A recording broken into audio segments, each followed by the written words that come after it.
তার সাথে আমি সংসার করব, থাকবো, সেটা তো একটা অনুভূতির বিষয় আছে। আর তার পছন্দ হতে পারে, আমি তাকে খারাপ বলছি না। নো নো, আমি এত ভয় পেয়ে চলি না, উল্টো আমাকে দেখে ভয় পালায়।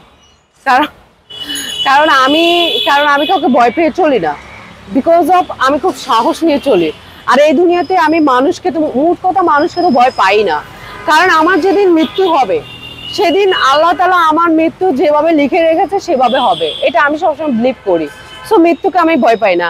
আর কে আমাকে কিছু বলবে ওরকম সাহস আজ পর্যন্ত কারো হয় নাই। আমি অনেক সময় বলি যে কারো সাহস থাকলে আমার সামনে এসে লড়, আমি সবসময় প্রস্তুত থাকি। প্রেমের প্রস্তাব, এই ভালো কথা, ভালো একটা দিয়েছেন। প্রেমের প্রস্তাব তো অসংখ্য আসে, এটা ঠিক আছে। তবে আমি প্রায় আজকে মাসখানিকের মধ্যে আমি পাগল হয়ে যাচ্ছি। কারণ এই জন্যই, আপনারা যারা সাংবাদিক ভাইয়েরা আমার হচ্ছে ভিডিওগুলো নিচ্ছেন, তো অনেকে তো কমেন্টস করতে পারে যে তাকে আমি বিয়ে করব, তাকে আমি ভালোবাসি, তার প্রতি আমি দিওয়ানা, তাই বলে কি আমার নাম্বারটা দিয়ে দিবেন?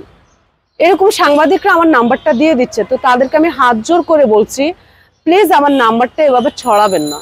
কারণ আমি খুবই বিরক্ত হচ্ছি। এখন তাদের আমাকে ভালো লাগতে পারে, আমারও তো ভালো লাগার বিষয় আছে, তার প্রতি আমার ফিলের বিষয় আছে। তার সাথে আমি সংসার করব, থাকবো, সেটা তো একটা অনুভূতির বিষয় আছে। আর তার পছন্দ হতে পারে, আমি তাকে খারাপ বলছি না, তাই বলে আমার নাম্বারটা দিয়ে দিবেন নাকি? আজব তো, এটা কেমন কথা? এরকম আমি এই প্রবলেমটা ফেস করছি। আপনারা কোন সাংবাদিকরা অনেকে আছেন, আমি আপনার কথা বলছি না, যে করছে এই কথাটা আমি তাকে বলবো যে ভাই আপনি আমার নাম্বারটা দিচ্ছেন, এটা রং করছেন। আর সেই ব্যক্তির আমার পছন্দ হতে পারে, এখন আমি তাকে বিয়ে করব, এখন আমার যদি তার প্রতি আমার ফিলই কাজ না করে, তো তার সাথে থাকা আর কলা গাছের সাথে থাকা সমান। সো প্লিজ দয়া করে এই কাজগুলো করবেন না। কেমন ছেলে পছন্দ?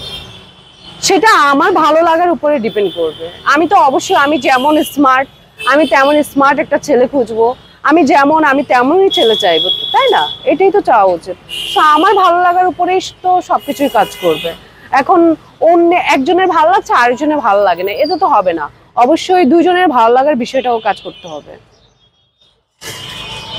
আমি 5 তারিখের পরে আমরা কি চেয়েছি? স্বাধীনভাবে কথা বলা।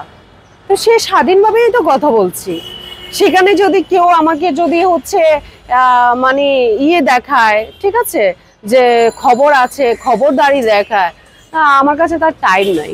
হ্যাঁ, তো আমি বলি ওই ফেসবুক পর্যন্তই থাক, পারলে আমার সামনে এসে আমার লগে মোকাবেলা কর। এরকম কয়েকজন আছে, ওই যে কি বলবে এগুলা, রাস্তার বেকার, এগুলো এই ধরনের টাইপের কথা বলবে, 420 টাইপের মানুষগুলো এই ধরনের কথা বলবে, এতে আমার কিচ্ছু যায় আসে না।